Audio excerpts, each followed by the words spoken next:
तो आज के वीडियो में हम लोग एक बहुत ही इंपॉर्टेंट टॉपिक के बारे में डिस्कस करने वाले हैं।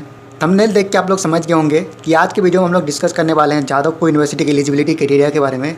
अगर आप लोग वेस्ट बंगाल के बाहर स्टेट से हैं तो आपके लिए क्या क्या एलिजिबिलिटी है, और वेस्ट बंगाल के अंदर है तो क्या क्या एलिजिबिलिटी है, एज क्या होना चाहिए, क्वालिफिकेशन क्या होना चाहिए, इसके अलावा और क्या क्या डॉक्यूमेंट्स लगेगा और कैसे एडमिशन होता है, सारा चीज इस वीडियो में डिस्कस करने वाले हैं। आप लोग वीडियो को पूरा देखिएगा। हो सकता है वीडियो थोड़ा सा लंबा हो, बट चीजों को समझने के लिए आपको वीडियो पूरा देखना ही होगा, नहीं तो फिर बाद में आपको प्रॉब्लम होगा। और आप लोगों से एक छोटा सा रिक्वेस्ट है कि अगर आप लोग हमारे चैनल पर नए आए हो तो प्लीज चैनल को सब्सक्राइब कर लीजिएगा। अच्छा, एक बात मैं आप लोगों को वीडियो के स्टार्टिंग में बता देना चाहता हूँ कि अगर आपको WBJ से रिलेटेड कुछ भी जानकारी चाहिए और जानकारी ऑफिशियल होना चाहिए तो आपको जो स्क्रीन पे टोल फ्री नंबर दिख रहा है, इसका आप लोग स्क्रीनशॉट लेके रख लो। ये WBJ बोर्ड का ऑफिशियल नंबर है। अगर आपको कुछ भी जानकारी चाहिए WBJ से रिलेटेड, रजिस्ट्रेशन से रिलेटेड, एग्जाम से रिलेटेड, सेंटर से रिलेटेड, कुछ भी ऑफिशियल जानकारी चाहिए तो इस नंबर पर आप लोग कांटेक्ट करके जानकारी ले सकते हो, और नहीं तो आप लोग कमेंट भी कर सकते हो। तो देखो, जादवपुर यूनिवर्सिटी में एडमिशन सभी स्टूडेंट लोग ले सकते हैं। अगर आप लोग वेस्ट बंगाल के बाहर से हैं तब भी ले सकते हैं, वेस्ट बंगाल के हैं तब भी ले सकते हैं। तो जादवपुर यूनिवर्सिटी में एडमिशन लेने के लिए स्टेप 1 आपको WBJ एग्जाम में अच्छे मार्क्स से क्वालिफाई करना पड़ेगा। WBJ एग्जाम टोटल 200 मार्क्स का होता है। अगर आप लोग जादवपुर यूनिवर्सिटी में टॉप ब्रांच जैसे CSC, IT, EC जैसे ब्रांच में एडमिशन लेना चाहते हो तो आपको 200 में से 140 प्लस मार्क्स लाना पड़ेगा अगर वेस्ट बंगाल के बाहर से हैं तो। और वेस्ट बंगाल के अंदर से हैं तो आपको 130 प्लस मार्क्स लाना पड़ेगा। वहीं वेस्ट बंगाल के यहाँ OBC कैंडिडेट हैं तो 120 प्लस में आपको CSC, IT जैसे टॉप ब्रांच मिल जाएगा। SC, ST कैंडिडेट हैं और वेस्ट बंगाल का आपको डोमिसाइल सर्टिफिकेट है तो 100 प्लस मार्क्स में ही आपको CSC, IT जैसे टॉप ब्रांच मिल जाएगा। रैंक की बात करें तो अगर आप लोग वेस्ट बंगाल के बाहर से हैं तो आपको 100 अंडर 100 रैंक लाना पड़ेगा CSC, IT जैसे टॉप ब्रांच के लिए। वहीं वेस्ट बंगाल के हैं तो अंडर 500 में आना पड़ेगा। OBC कैंडिडेट है 1000 में आना पड़ेगा। SC, ST कैंडिडेट हैं और वेस्ट बंगाल का आपका डोमिसाइल सर्टिफिकेट है तो आपका 3000 तक में CSC, IT जैसे टॉप ब्रांच मिल जाता है। और PWD का सर्टिफिकेट है, वेस्ट बंगाल का डोमिसाइल सर्टिफिकेट है, 5000 तक आपको CSC, IT जैसे टॉप ब्रांच मिल जाता है जादवपुर यूनिवर्सिटी में। तो ये था आपका जादवपुर यूनिवर्सिटी में एडमिशन लेने का स्टेप 1।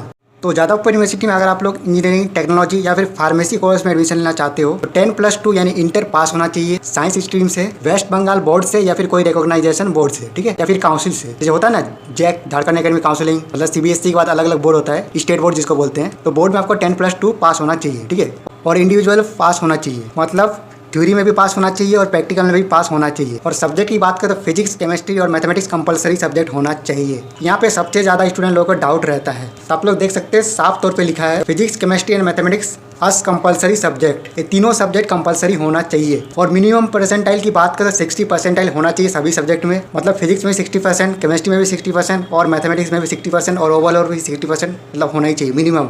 ये आउटसाइड वाले स्टूडेंट लोगों के लिए, ठीक है। और अगर आप लोग वेस्ट बंगाल के हैं यानी वेस्ट बंगाल का डोमिसाइल सर्टिफिकेट है और आपके पास ST, SC, PWD या OBC कास्ट सर्टिफिकेट है तो आपका 45% मिनिमम मार्क्स होना चाहिए। और एक और सब्जेक्ट होता है इंग्लिश, उसमें 30% होना चाहिए सभी का, ठीक है, जो कि सभी का होता है 30%। तो ये था आपका क्वालिफिकेशन अगर आप लोग इंजीनियरिंग या फिर फार्मेसी कोर्स में एडमिशन लेना चाहते हो तो। और अगर आप लोग आर्किटेक्चर इंजीनियरिंग में एडमिशन लेना चाहते हो तो सब चीज़ सेम है, 10+2 पास होना चाहिए और आप लोग 50 परसेंटाइल होना चाहिए। और वेस्ट बंगाल का domicile certificate ST, SC, OBC या फिर PWD कैंडिडेट है तो 37 परसेंटाइल मिनिमम होना चाहिए। और साथ में एक तो NAT एग्जाम होता है, एग्जाम क्वालिफाई होना चाहिए। अच्छा, यहाँ पे एज लिमिट की बात करें तो जादवपुर यूनिवर्सिटी में एडमिशन लेने के लिए आपका जो एज है वो 17 ईयर होना चाहिए, जो कि लगभग सभी का हो ही जाता है। तो ये था आपका क्वालिफिकेशन डिटेल। अगर एज सब में आप लोग फुलफिल हैं तो आप लोग सेकंड स्टेप में एलिजिबल हो गए। तो इसके बाद आपका WBJ एग्जाम के बाद आपका रिजल्ट आएगा। रिजल्ट आने के बाद आपका काउंसलिंग होगा, ठीक है। और जब काउंसलिंग होगा ना आपका, तब आपको ये सब चीज़ें देखा जाएगा।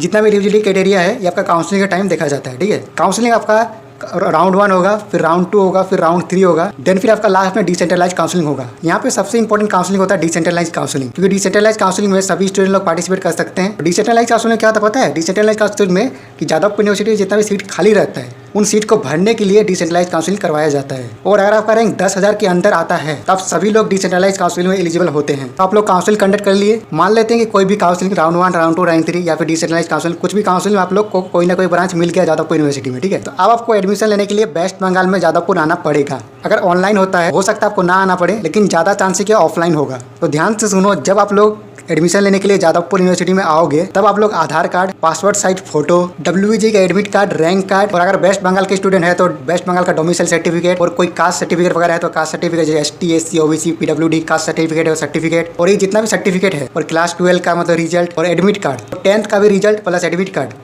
और TC, ठीक है, या फिर जिसको लिविंग सर्टिफिकेट बोलते हैं, ठीक है। इस सब डॉक्यूमेंट्स आपको ओरिजिनल लेके आना है। ध्यान दो, कई सारे स्टूडेंट जेरोक्स लेके आते हैं और उनको रिटर्न जाना पड़ता है, बहुत प्रॉब्लम होता है। तो इस बात का ध्यान रखना, आप लोग ओरिजिनल लेके आओगे और पैसा तो लाना ही है, तो सभी को पता है। अच्छा, यहाँ पे जब आप लोग आउटसाइड स्टेट से वेस्ट बंगाल आओगे, मतलब जैसे बिहार, पटना, उत्तर प्रदेश, झारखंड, कोई अदर स्टेट से हैं, जब लोग बिहार से या फिर उत्तर प्रदेश से, मतलब अपना स्टेट से आप लोग जब वेस्ट बंगाल आओगे तो ज़्यादातर स्टूडेंट लोग ट्रेन से ही आते हैं। तो ट्रेन में आते टाइम डॉक्यूमेंट्स को ध्यान से रखना, क्योंकि रॉबरी वगैरह बहुत होता है। तो आपको ट्रेन हावड़ा या फिर सियालदह नाम का स्टेशन है, ये दोनों स्टेशन में से कोई एक स्टेशन में पहुंचाएगा।